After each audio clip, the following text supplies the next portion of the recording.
Assalamualaikum warahmatullahi wabarakatuh. Get tat meramah ke Nanggro Aceh Darussalam. Kisrah kisruh politik Partai Aceh.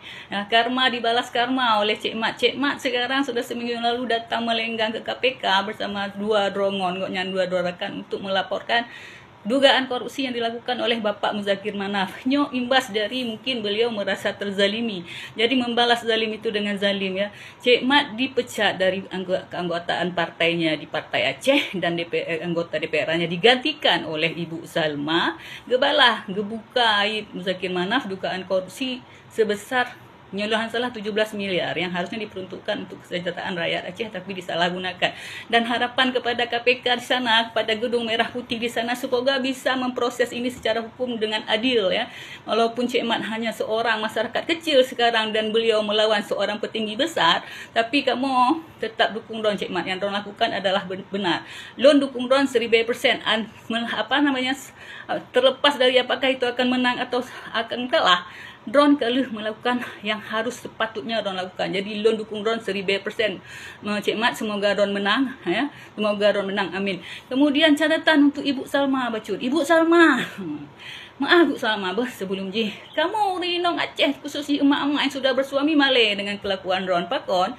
Ron melakukan nepotisme begitu besar dan mempertontonkan ketidaksenonohan sebagai seorang istri. Suara Anda 3.000 dan suara Cik Mat itu saya kurang tahu 12 ribuan begitu kalau saya tidak salah, tidak tahu persis, tapi suara Ron jauh dari Cik Mat. Tetapi karena suami Anda adalah seorang petinggi besar di Nanggro Aceh Darussalam, beliau adalah seorang gubernur dan kemudian beliau adalah ketua Partai Aceh, bisa semena-mena ini membuka kolor sendiri nya pelemah wiro Pak Gop.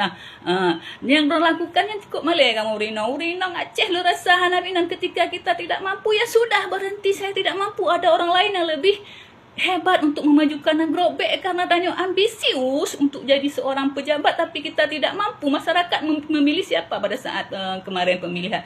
Cik Mat kan terbukti dengan suaranya lebih banyak dari Anda, tidak memilih Anda. Ini adalah suatu pengkhianatan kepercayaan suara rakyat yang Anda politisir sesuka hati. Jadi besok ketika ada pemilihan tinggal panggil aja situ suami saya kalau dia seorang pejabat, suara saya cuma 500, orang lain 500.000, kalah atau 500.000. Kenapa? Karena yang Anda lakukan ini adalah contoh pilot project untuk daerah lain. Kalau daerah lain melihat ini, Nanggro Aceh Darussalam dengan nepotisme yang sebesar ini, ipelek gara-gara Ron.